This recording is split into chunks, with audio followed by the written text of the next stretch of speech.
Now, I want to hasten to add that they are not saying that kids should not get any of the six that they took off the list per se, but what they are saying is that those are no longer recommended as a routine shot for every child, and the decision should be made with shared decision making between the parent and the pediatrician.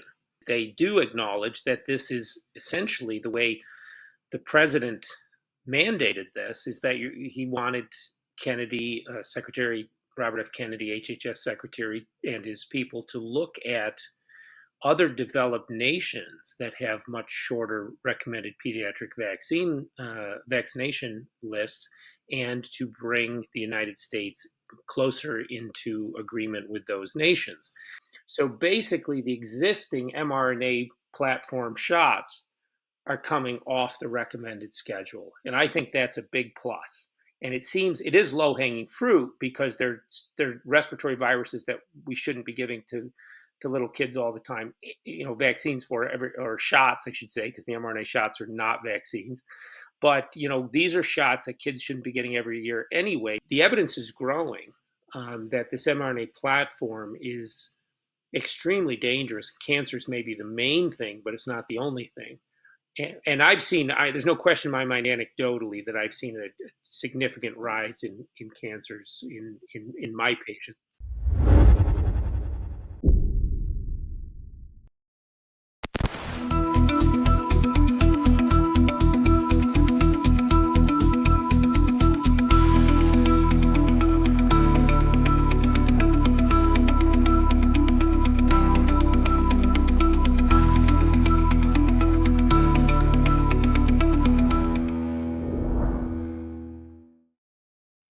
I'm honored today to have with us Clayton Baker, MD. He's been on my show a few times, and he has his own radio show. We joke that we both have faces made for radio, and we're on America Out Loud Pulse Radio. He's Thursday, and I'm Friday. And so I'm not sure which day. This is probably midnight on Friday morning or something like that, if you average us out, according to that schedule. Clayton is a brilliant man and forthright, and he's been studying a number of different topics. We'll maybe touch on a couple of them, but I'd like to lead with some of the news. You've been talking about what's coming out of HHS. Can you elaborate for us?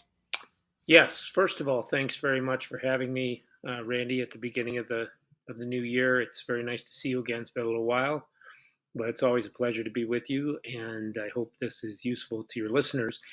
Something that just came out today, which was definitely a hot topic, I found out about it just an hour or two ago, is that HHS has announced that they have reduced the number of recommended vaccines on the pediatric vaccine schedule from 17 specific different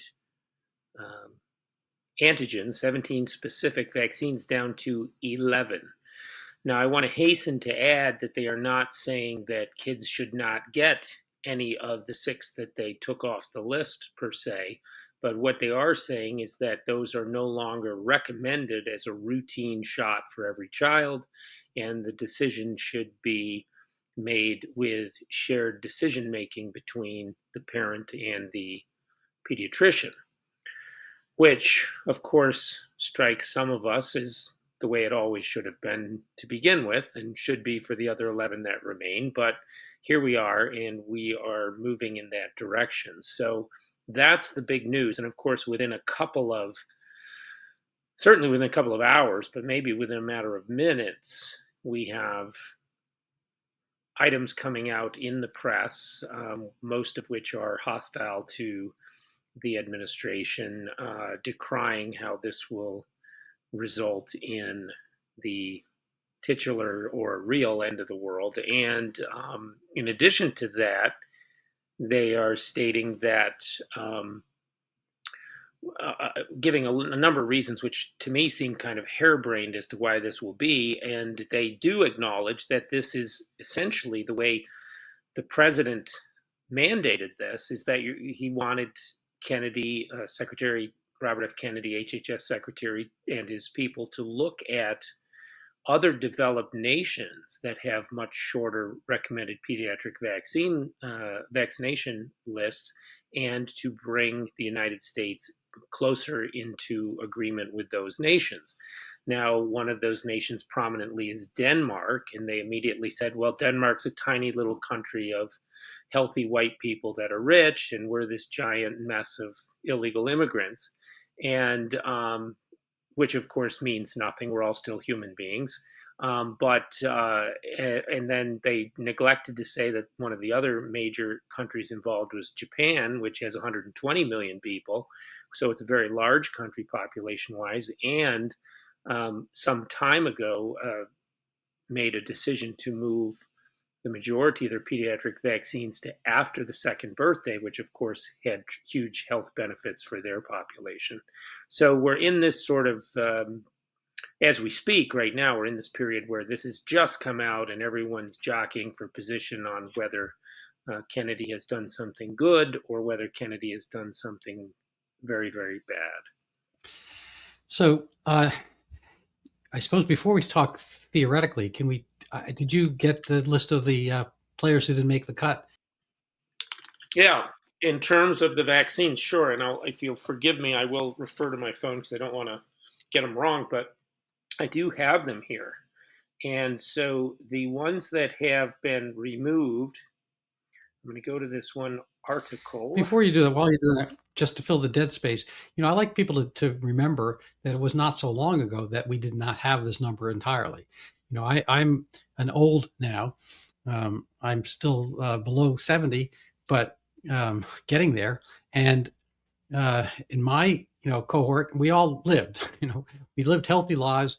My friends are still around. Nobody had any evidence of I don't know, kind of any fatal amoeba, bugs killing us, whatever. We didn't suffer any illnesses, and we lived in a time when I literally went to measles parties and a German measles party. We had to speak German. I was only 4 years old. It was tough.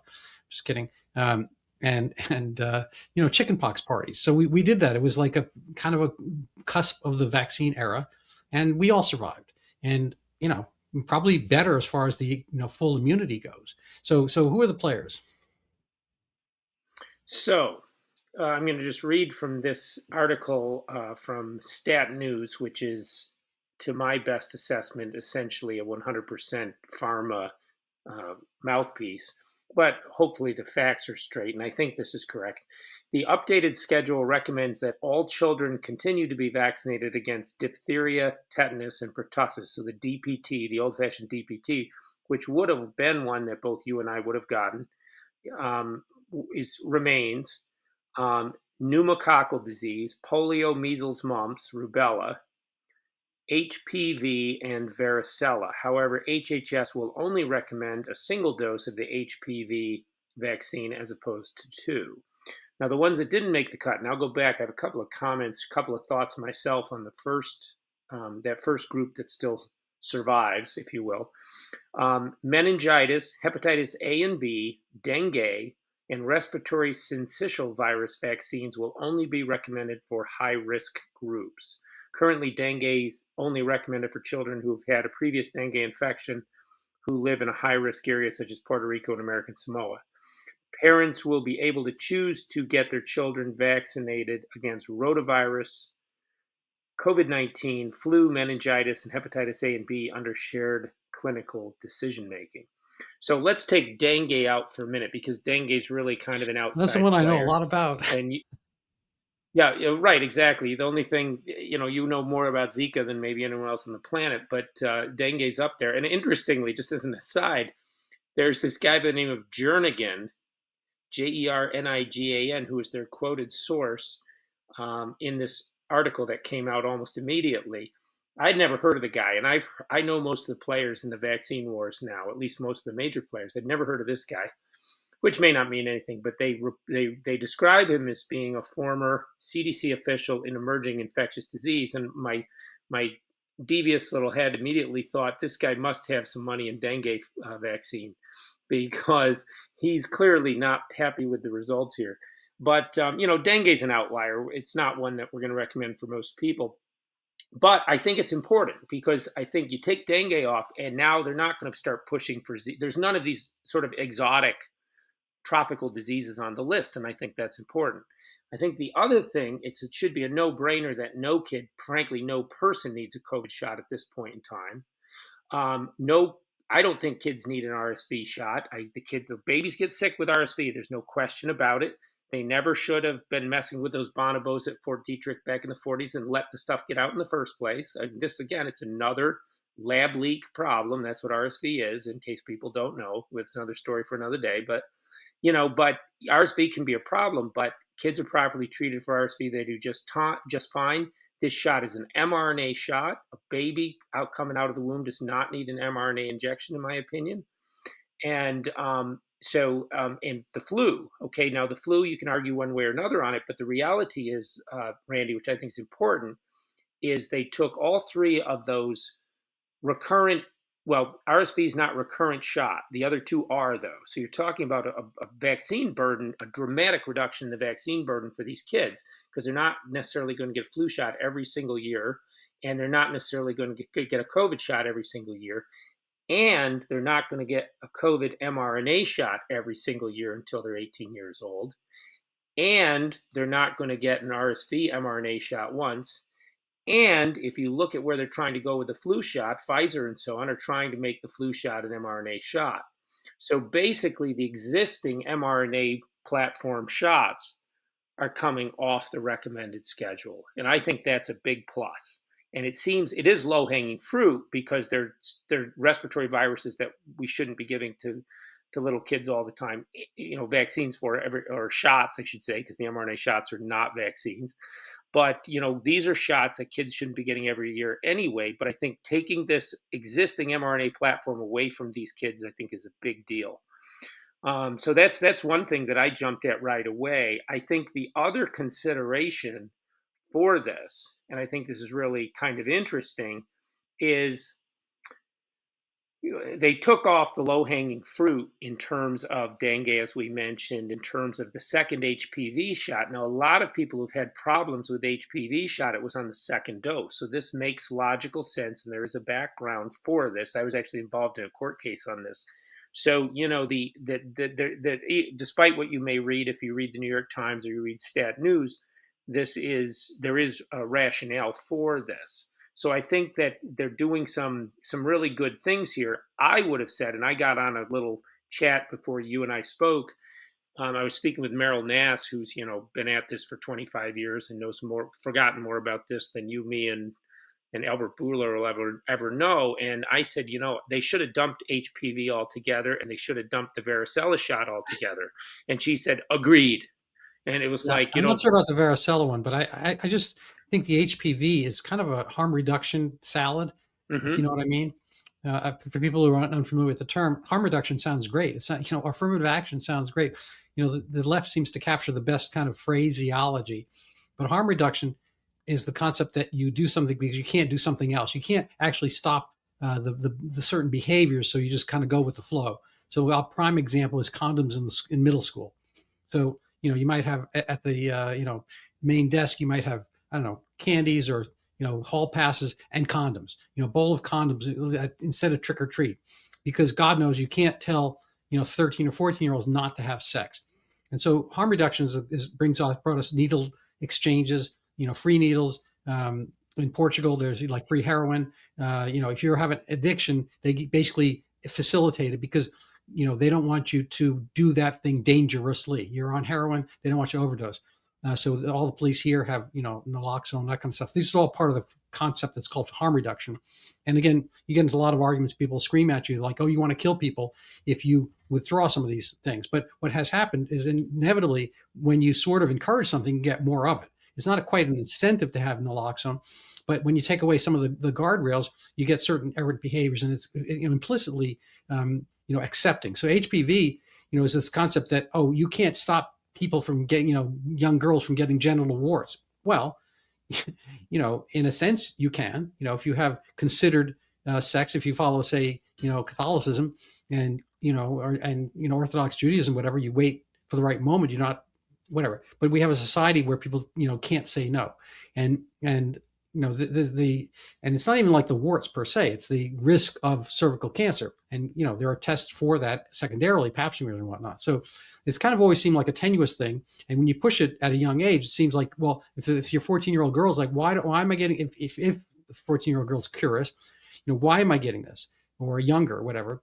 Well, because you're going to have sex and whatever. It's like, I think it's kind of a can of worms, if no pun intended. Yeah, I think you're right. And I think the other consideration with the HPV shot is there is definitely a very non zero chance that you can have significant autoimmune problems, transverse myelitis, stuff like that, which is not something that a 14-year-old girl needs.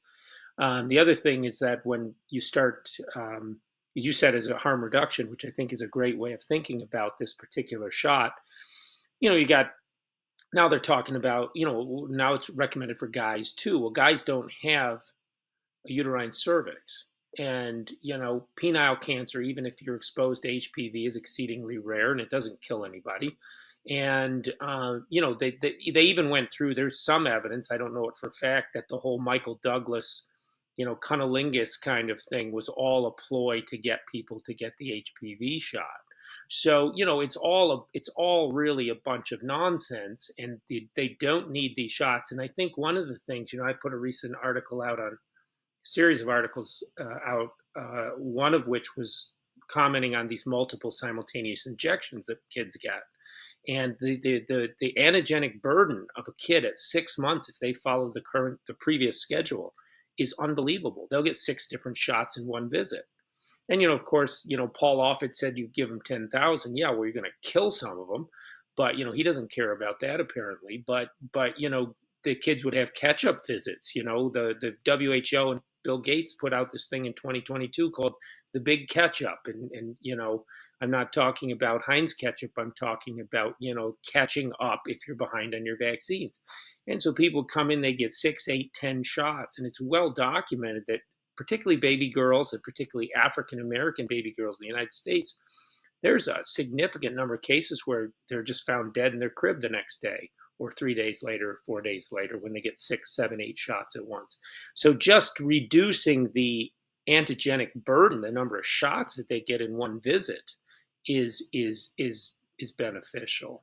So the other thing that I saw at first glance was again that we could argue the varicella back and forth. I think that there's nothing you can argue that you help resist or you reduce the possibility that someone gets shingles later in life. And I know I've taken care of hundreds of cases of shingles and it can be nasty, but then they got to take the shingles shot every 5 to 7 years. And that's got a non-zero chance of causing problems. So I think that it's trading. You're kind of robbing Peter to pay Paul, and Paul, the guy who gets paid all, he seems to be Albert Bourla for some reason. So I'm not always, I'm not sure that. I mean, I had the chicken pox. I went to a chicken pox party. I had the chicken pox, and I'll take my chances with, and you can still get. Pardon me, I interrupted you, and you can still get the shingles vaccine if you want. I was not that much into the shingles vaccine either. I have to say, we have Valtrex and acyclovir that are reasonable medications. If you can, pretty much suss it out, it's a very unique presentation for shingles. People who came into me, and I did primary care for 30 something years. It was pretty obvious, and I put them on Valtrex right away, and they didn't really, you're not really at any risk from the shingles per se. That's a little bit painful, whatnot. You worry about the post-herpetic neuralgia, and so shingles is a herpes virus. Varicella is a herpes virus. People hear that, they think, oh, cold sores. Well, those are all kind of blistering. It's actually interesting. Herpes virus is named after the snake. The Greeks thought it had been literally snake bit. But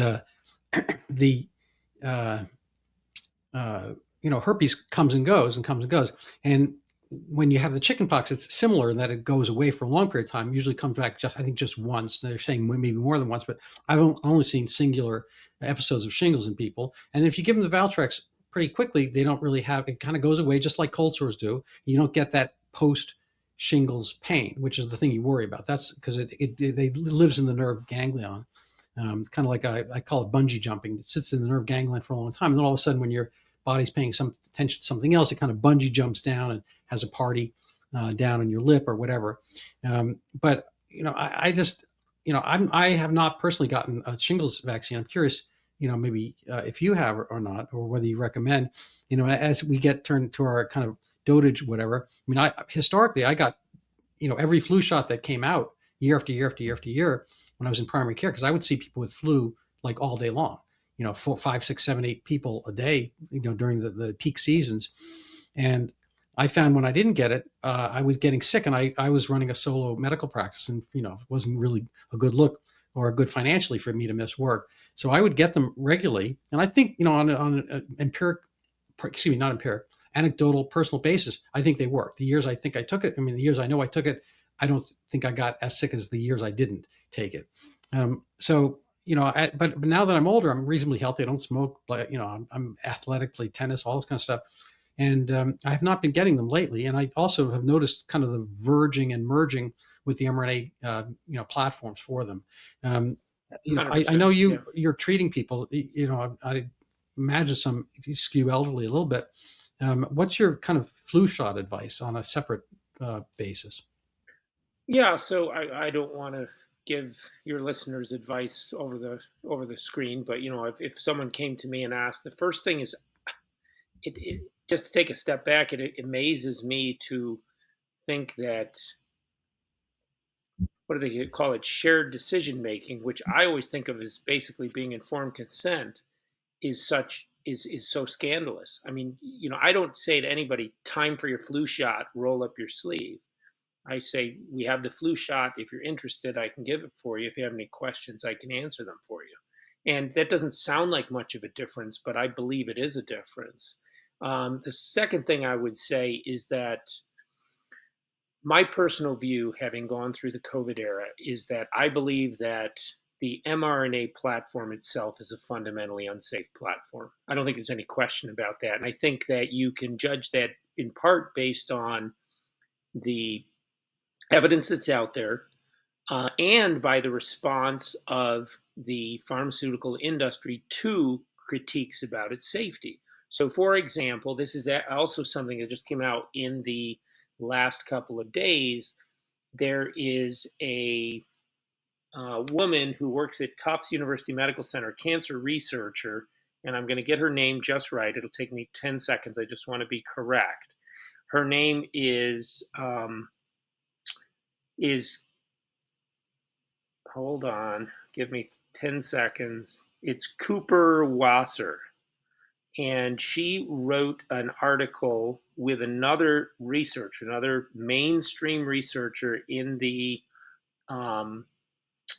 cancer literature. And it was to be published in a journal.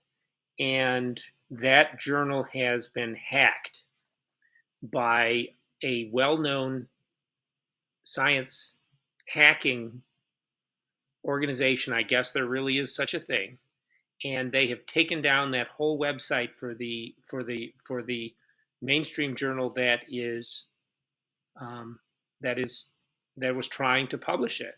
And what was her article about? Her article was about a compendium, sort of a early onset or early stage. What do you call it when you compile all the existing data in an article? Meta-analysis? No, short. There's more informal version of that, like the review article of all the data that's out there on mRNA and cancer, and it is being attacked to the point where they are taking down by cyber attacks the website of the journal that's trying to post it. As you may know, there's also two, and these are prominently figured in this article. There were two gigantic studies, one done in South Korea and one done in Italy. The South Korean one is truly massive. It's about 8 million people. And they compared for 1 year people who got the mRNA COVID shot versus the people who didn't for a full year on their cancer incidence. And this is in the first year immediately post being vaccinated. And there was a 27% total increase in cancers over that in the vaccinated group versus the unvaccinated group. And there were 5 or 6 specific cancers that were increased statistically significantly. They only followed it for a year. And then a very similar study was done in Italy, which is about a tenth the size. I think it was 700,000 total people. And it found just absolutely astonishingly similar results. And they were not done by the same people or by the same organization. And so we're looking at things like lung cancer. We're looking at, I think, prostate cancer, breast cancer, a bunch of them. 5 out of the 6 matched between the two studies. And, to my mind, this represents probably more of a DNA repair problem or a immune problem than it does an oncogenic problem per se, because you're talking about it happening so quickly that and in multiple different types of cancer, which, as we both know, and probably a lot of your listeners know, different genes have to malfunction in different types of cells many times to cause different cancers. So the evidence is growing that this mRNA platform is extremely dangerous. Cancers may be the main thing, but it's not the only thing. And I've seen, there's no question in my mind, anecdotally, that I've seen a significant rise in cancers in my patients. Which type? Uh, Which types? for me, and again, I work at the Veterans Administration, so I see mostly men over 50. Lung cancer very high, but not in like current smokers, people that quit more than 10 years ago or who don't smoke. Prostate cancer for sure, and prostate cancer has always been common, but I'm seeing it, I believe, much more. Those would be probably the two that are coming out more clearly more often for me. Yeah, I'm still a little quizzical about that. But some of it might be case finding, like there was, maybe people were staying away from doctors in the COVID era, and then they're coming out again. And also, I'm sure they age normalize these things, but obviously, the more people who got vaccines were older. I mean, I don't know if I said that clearly enough, but vaccines are probably more amongst the elderly population than those people who get things. But in any event, clearly, at the very least, and I've written on this topic extensively, the mRNA platform was untested. I don't see why, if they're going to do an experiment, it had not passed phase 2 and phase 3 studies ever. And I've spoken with Dr. Robert Malone on this topic a number of times, and he was at the ground floor when these, mRNA was being seen as a modality for this type of thing, whatever you want to call it. I think in the long run, there might be some benefits from mRNA modality platform as some type of boutique treatment. For, I don't know, let's say MS or something like that down the road, or I don't know, ALS or who knows, something that will have a particular, problem to get at that's severe, and then the side effects are irrelevant, immaterial, and part of the bargain. But to do this and to give this to kids at all, ever, I mean, any of the COVID vaccines was a huge miscalculation when their risk factor was literally 5 orders of magnitude or 6, 100,000 times less than, an 8-year-old, a healthy 8-year-old skipping on the way to the playground is at, 100,000 times less risk than an 80-year-old, sitting in a nursing home. And even same thing for 9s and 90s. So the whole thing, I mean, the whole COVID apparatus in general, the vaccine push, but then moreover to have this new platform, and I think it was really kind of a like a bait and switch, or foot under foot in the door, nose under the tent kind of thing. I listened to Paul Offit, the great, I think maybe he's a virologist or a pediatrician. I think he's out of Philadelphia. I think he was on a show, if I recall correctly, with Dr. Peter Attia, who's kind of the sage of living long and living well and optimizing your life and all that kind of stuff. And it was one of their, and I was sitting in the car, something like that, driving, and I was listening to them early on. I think it was January 2021, thereabouts. And Attia, I think, again, if I have it correctly, Peter Attia asked the question, like, Dr. Offit, with these mRNA platforms, I mean, there are some of them that are not mRNA platforms. There's like the Johnson & Johnson, which is not, kind of like the old flu shot formulation, but we're going to have the mRNA ones. How long does it last? Is it 6 days, 6 months, 6 years?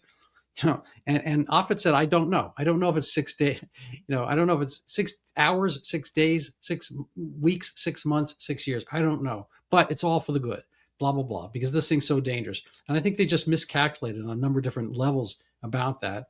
And they used us as, sounding board and as, massive experiment. And they could have done it, particularly if they'd wanted to, do some bit like Israel had this pact, with Pfizer, and Albert Bourla, basically gave them such a deal, to get all the things quickly because they were very computerized, health record centric places, probably the highest penetration of people connected with their device and all that. So it was a perfect experiment for them. So they got everything newer and faster and easier in Israel. Well, they could have done just on the mRNA there. And as a person with some sympathies towards Israel, I wouldn't have wanted that. I would have wanted some other country, but it could have done as a pact. But the way this was done for everybody indiscriminately all over the place, they could have picked some state, like Delaware or I don't know, Illinois wanted this, or some piece of locale wanted it. They could have done a discrete experiment and maybe done something, reasonable facsimile of phase 2 and phase 3 studies before they said, oh, everybody needs to get this. It's got to be this one, and billions of people at risk. I think it was just like so floridly, flagrantly foul and uncaring. And I, whatever other word you want to, materialistic, meretricious, horrible, venal kind of problem to push this on the world. This is the sin of Dr. Fauci et al. Whether it was by money or by hubris or by cover your ass, that, I don't want to be blamed for Wuhan. don't want to be seen the villain of Wuhan. I want to see it as the savior who brought mRNA into the world. And I think that was his kind of Faustian or Fauci-istian, Fauci, the kind of rhymes, his Faustian bargain, which unfortunately involved us. I mean, I think that the obviously the rollout was, as you said, very foul and meretricious, and some of the other words that you used. But yeah, I just threw them out there. I don't know what they mean. They're I just like not them. complimentary. And I think that what I would say, though, I agree with your basic points about the mRNA platform.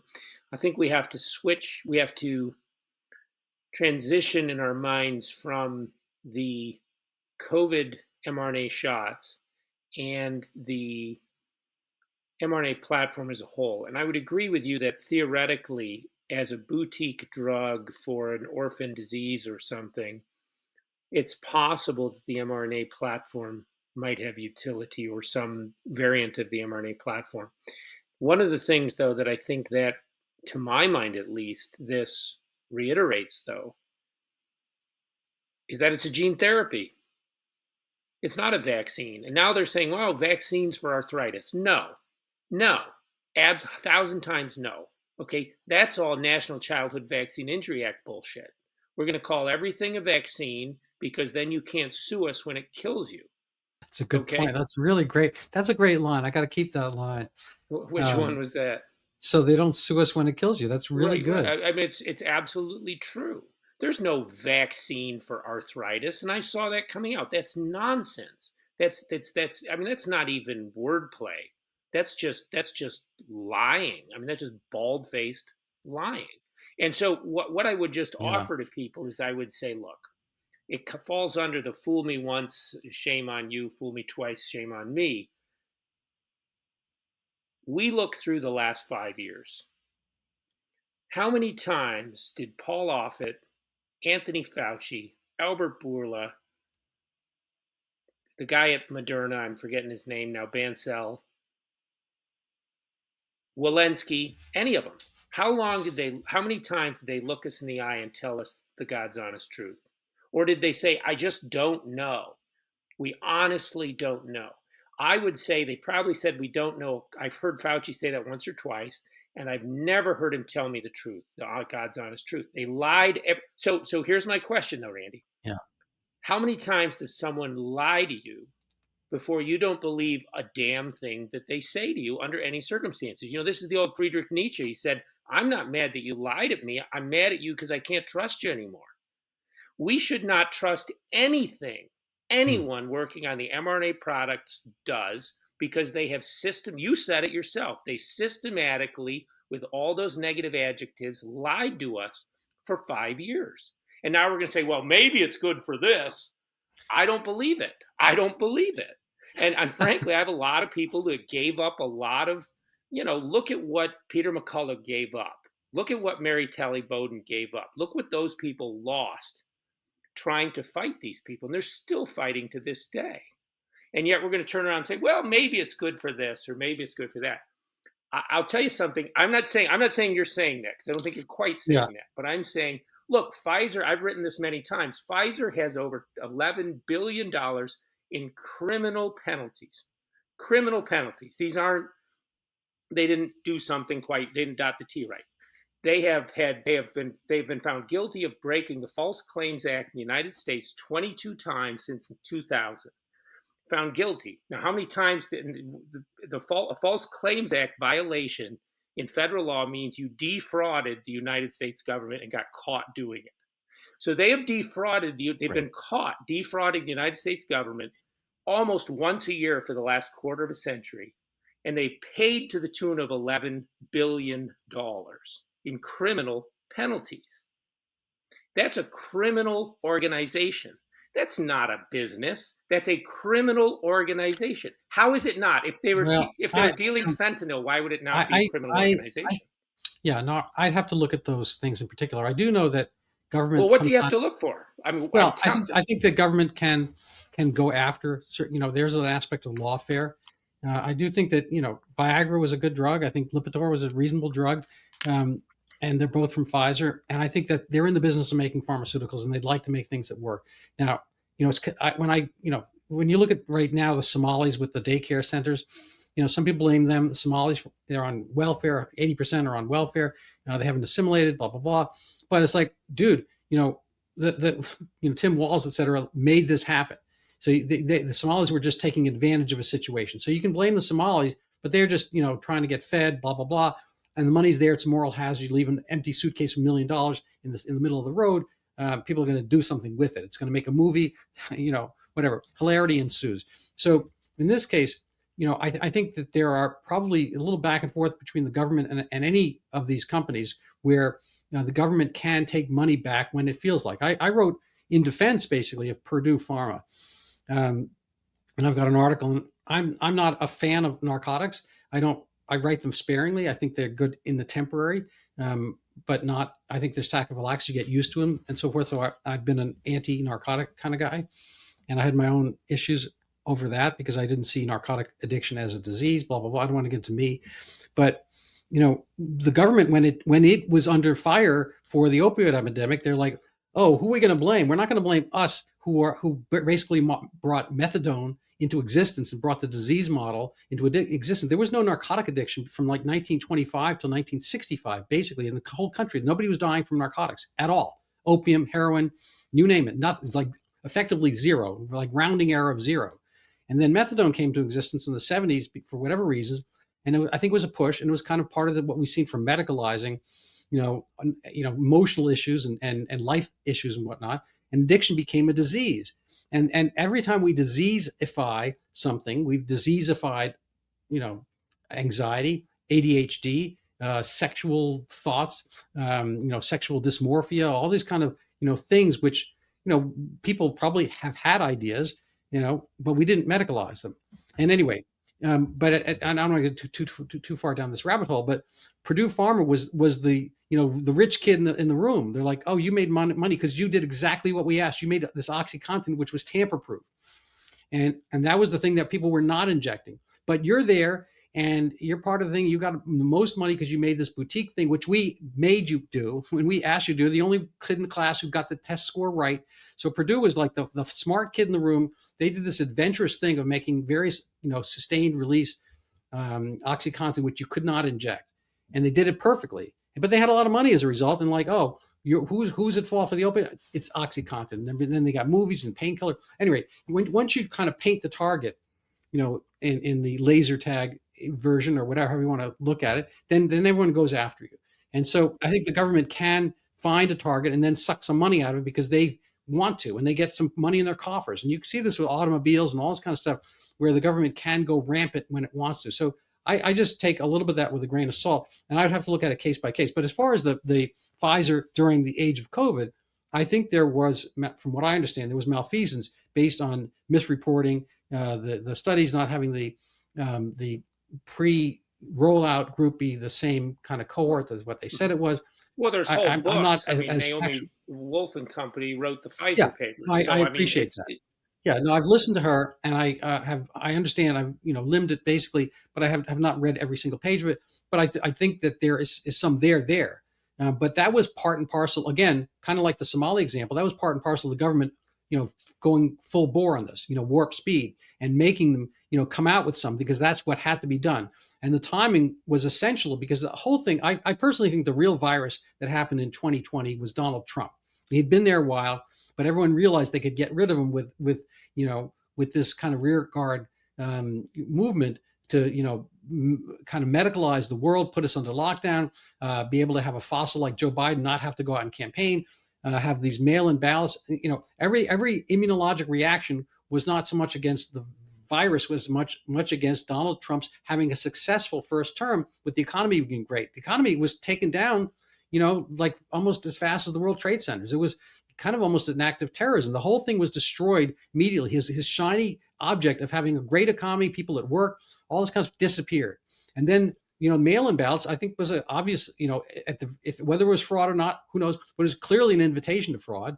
And there's no two ways about it. So, Pfizer along the way had probably on different political pressures from both sides to get this thing out as quickly as possible, but then not to get it out before the election, the election date, to give Trump credit. So they had it ready before November. Then they kept their mouths shut. So clearly they were a political football to a certain extent.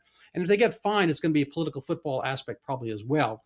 But again, a little bit like the Somali example, I think Pfizer does kind of what is out there to be done. Now, do they also make a product? Yes. Have many people benefited from Viagra? Yes. I think that, Lipitor, you can argue about cholesterol, whatnot, but under the, stipulate that, high cholesterol is bad. Yes. I think they've helped a lot of people and so forth. So they're in the business. They're not, like the Somalis, unlike the Somalis, they actually have a product. The Somalis, have a daycare center that has nobody in the daycare. Pfizer actually makes pharmaceuticals. They actually make stuff across the board. And they were in the battle. They were, if the mRNA thing were to have worked and the vaccine had to be there, I wasn't going to make it. I wasn't going to make it in my garage. I wasn't going to have my neighbor do it. Pfizer or Moderna, somebody has to do it. So they were working on it in 2017. So I mean, I think this is a bit of a simplistic viewpoint of it. I mean, this was a bioweapon that had a countermeasure partly prepared before it ever was released. So I think it goes much deeper than that. I understand what you're saying. I think that I don't share, I'll just put it this way, I don't share your level of charitability for an organization like Pfizer. And I personally don't think they deserve it. And I think that it's a company that's been around for 150 years and was well documented to have done absolutely ghastly things in sub-Saharan Africa, trying to get levaquin to replace ceftriaxone as the preferred treatment for meningitis, and killing Nigerian children. And nobody put them up to that. They did that all by themselves. I think that they are a bad actor. And I don't think you denied that. I mean, the Somalis are bad actors with the Leering Center. So no one's saying there aren't bad actors here. And I think your point is valid that the government puts them up to a lot of things. And our government is very, very often a bad actor. So I think where there's more agreement than not. But I don't share any. I have zero. I think if I had a list of people that I could put under a Nuremberg 2 kind of trial, and if it went appropriately, might be hung by the neck until dead, like Hermann Goering. I guess he took his cyanide and got off the hook. But anyway, I think Albert Bourla would be high on that list. But that's we can just agree to disagree on that. I would put Fauci up there first, but because I've written on Fauci a fair amount, and as you say, never trust them. I mean, there was Fauci 1.0 and Fauci 2.0. And I think it's, early on in COVID, he was saying things that any reasonable physician or researcher, MD, whatever, would say. And he was pointing out that it was unlikely that an injected vaccine was going to do much for respiratory contagion. He didn't think masks were that useful. There were a whole bunch of other Fauci-isms that were there, and then they just flipped. Peter Hotez, I wrote an article recently on him on my Substack, same kind of thing. There's like 1.0, 2.0. There's a whole list of things that automatically changed when the mood changed and when the money was there. And I think there was this cloud of like money falling from the skies. Again, there's so many movies like this. I watched recently the 1960s. It's a mad world. And it's a great cast. It's a hilarious movie. But basically, it's like a kind of suitcase with $1 million kind of thing story. And there's a whole bunch of the heist, and that in Bruges, whatever. Almost there's loads and loads of movie where there's $1 million and everyone's going to go wild and chase it. And this is how humans are. So there's the attractant.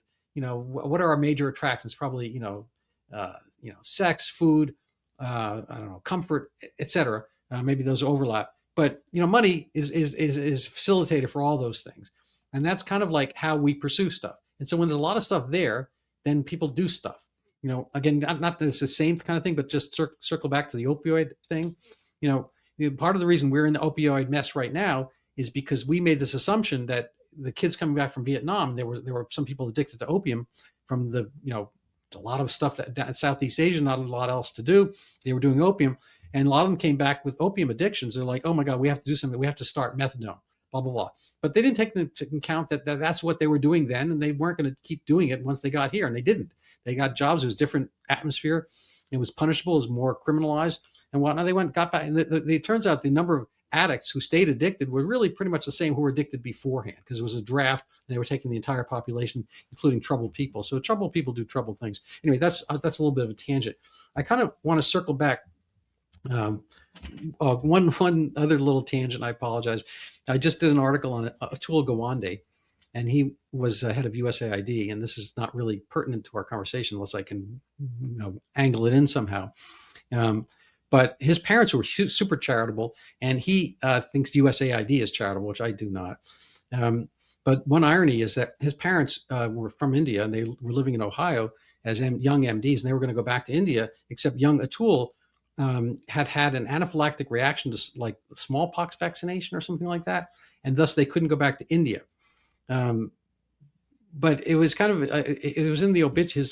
His mother was an amazing woman, and she died recently, and it was on his ex thing. And I read the obituary, and she's incredible. But it was just interesting. I haven't really looked to see what his stance are on vaccine mandates and all that kind of stuff. But in point of fact, he wouldn't be here but for the fact that he had a reaction to a vaccine. So that was kind of an interesting point. Anyway, you can touch on that if you like, or we can kind of move to some of your other favorite topics. I mean, we could finish up, and I think we had a very lively conversation there. So I think it was good. I think, I guess my point would be, at this stage of the game for me, and I don't want to say I'm black pilled. I'm definitely red pilled, but I decline to allow myself to be black pilled. But we're circle back to this notion of reducing the vaccine schedule and reducing that antigenic load that these 6-month-old and 1-year-olds get that we never got. And I suppose if we really want to be skeptics, we can say, well, we can't, that's not the fact that our whole generation, that is, never got nearly that many shots. And I think it's pretty much, there's other factors in play, but it's pretty much accepted that our generation was in many ways healthier in their young adulthood and so on than people are now. And it wasn't because we had other wonders of modern technology, because we lived 40 or 50 years ago. So I think that in the big picture, one really has to ask yourself, and we'll start with vaccines, is how much of this technological advance is beneficial to human health? And the answer is, it doesn't have a very good track record. It doesn't. If you have a population when you can say, well, there's other confounders, and certainly there are, but if you can say that people 40 years ago as a group were healthier than people now, if you can really say that, then we have an absolutely horrific problem on our hands. And I think that that's nothing that anyone who listens to Bobby Kennedy and takes him seriously would argue with. That's maybe a pretty good encapsulation of his whole message. And whether or not we want to assign blame to the Centers for Disease Control or the FDA, or to the companies that take their stuff to the FDA and set up a revolving door for FDA officials so they can go work at these companies, a Scott Gottlieb or somebody like that, who can go from being the FDA commissioner to talking on CNBC in favor of Pfizer for $2 million a year, which he does. And of course, CNBC never mentions in the Chiron that he's on the board of directors of Pfizer. Again, that's so disgustingly corrupt, Randy, that should make everyone look at Pfizer and say, they're not good people. That's so fundamentally dishonest. That's so corruptly dishonest. Other people can believe what they want. I don't believe a word they say. If they can prove to me they're telling the truth, but you can't do that and be an honest corporation. That's fundamentally dishonest. I don't care whether they made Lipitor, and Lipitor's been good for some people with, that's a classic ploy for any imperialist, is you come bearing gifts and then you pillage. So anyway, I'm just saying, I don't want to get too, let me finish up my thought. I just say that as a bit of a counter to it's what I took as a bit of an apologetic for an organization like Pfizer. And again, that doesn't exonerate the United States government, because the United States government's going hand in hand with them. I think that was one of your major points, and I agree with that 100%. So I don't want to say there's plenty of blame to go around, I suppose, but I don't trust any of these organizations, and I don't think I ever will implicitly trust any of them again in my lifetime as a physician. I think that there's been too much betrayal, there's been too much systematic lying, and I'm just, anything I get from them, I'm going to look at the fine print. But I think the other thing that we have to really look at in the wake of this new development is also how violently opposed to it the response is. The response is just absolutely, here's why it's wrong. Here's why it won't work. Here's why Denmark is so different than the United States. Here's why Japan's so different than the United States. There isn't even a one sentence acknowledgement that, well, maybe we don't need all of them. It's absolute denial.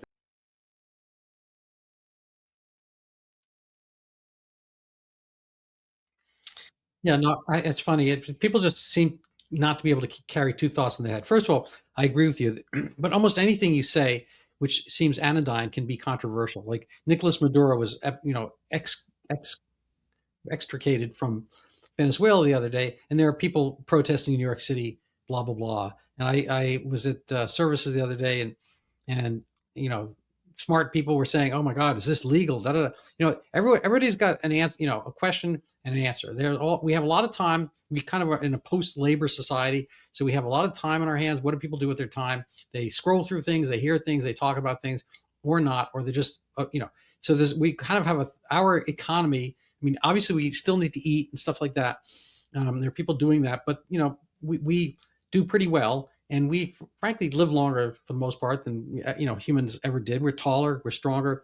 The NBA today is looks different from say 30 years ago. People are kind of faster. Whatever, records keep getting broken. So I think we're doing pretty well overall. I agree with you. There are going to be some issues and whatnot. Did I have a point here? Maybe. Anyway, I think that we kind of can't throw all babies out with all the bathwater all the time, and try to find the perps and whatnot. I personally, I'm kind of I'm more of a paradigm guy. My thoughts about the opioid epidemic and Zika and COVID and all that kind of stuff is that we have put wrong parameters in place. I'll stick with the addiction part. Basically there are 4 or 5 A's. There's addiction, autism, anxiety, ADHD, and if you want to add the sexual one as autogynephilia, I can kind of fit it in there as a 5th A. We have had a huge expansion of these diagnoses and the payouts thereof. There was an argument that were shut down in November of government or October, whatever it was, over the Obamacare stipends and all this kind of stuff. And healthcare has gone up and up and up and up. And it reminds me of the opioid epidemic as far as it keeps going up and nobody can figure out why, what's going on. We keep throwing more stuff at it, but not the right stuff. And so I wrote an article for Brownstone, my last article there, as a matter of fact, on mental health parity. And nobody seems to know what that is. I didn't know what it was till a couple of days before I came upon it as a concept and wrote it, in a few weeks, whatever. But the idea is that in the 90s and then codified in the 2000s, this thing called mental health parity was instituted so that every insurance had to cover all the mental health stuff as much as it covered any physical stuff. So if you had an ankle sprain, they would have to treat your, kind of tired brain the same way you treat an ankle sprain. I could come up with some more rhymes, but you get the idea. And what happened is the floodgates got open for all this free insurance money. So people started diagnosing stuff. So we have had a massive expansion in diagnoses of all those things, and they are very, very, very, very lucrative. If you just look at the sexual one, this has become an industry. And mind you, you get a patient forever. So once you start, tweaking the gonads, or of a 5-year-old, 7-year-old, whatever the year is, 12-year-old, whatever the age is, that person's a patient forever. You've taken somebody, and that's a customer. And so this has been enabled by a very, so something that literally nobody knows about. This thing, mental health parity. You could be at the same cocktail party, and ask 20 people, or whatever. Nobody will know what that is. And basically that is the multiple straws on the camel's back of health insurance. All of a sudden, there's like 20% more stuff being paid out because people can. And if you go to a doctor, they're going to look at stuff that, do you have ADHD? Are you insomnia? All these mental health things and things, whatever. Addiction gets medicalized. Anyway, so I think part of the issue of not being as healthy has to do with some of the ways we have done this applique layer. And if we could get back and look at other societies that don't do that, or our own societies from previous, I think that would be, to our benefit. So I apologize for that diatribe. No, I agree with you on that. I think that there's no question that the pathologization of just about everything, and it even extends, just to close off if you want to vaccines. You used to go to a party, you got the measles, everyone got over it, and that was that. Okay, you got the chicken pox, okay, and that was that. And now it's been pathologized to a point where we think that this whole 1,900 kids, God knows how many of them are illegal alien children, but 1,900 kids in a country of 340 million people get the measles. They claim that 2 of them died. Maybe 1 of them did. I know for a fact 1 of them did not die of the measles. And meanwhile, up in Canada, with 40 million people who have over which Trump and Kennedy have zero jurisdiction, they've had 5,000 cases of measles in the same period of time, and everyone's hair is on fire. So you're in this situation where, number one, there's no perspective on whether this is even worth worrying about at a systems level. 2, even if it's worth worrying about, what is the right thing to do? It's not an absolute given what the right thing to do about it is. And number 3, it's Yeah, I agree with you. Yeah, no, I agree with you. I would like to make a bill in Congress called the zombie apocalypse bill. If something is on the level of the zombie apocalypse, then by all means, and getting back to the smallpox example, I've never seen a case of smallpox. From what I understand, it's really super bad, all kind of stuff. I'm sure there's some people who are skeptical about that. But I did live through an age where people got measles, and I lived through an age where people got chicken pox. It was no big deal. It was not the zombie apocalypse. So things have to fall into the category. Yes, it's a zombie apocalypse equivalent, or it isn't.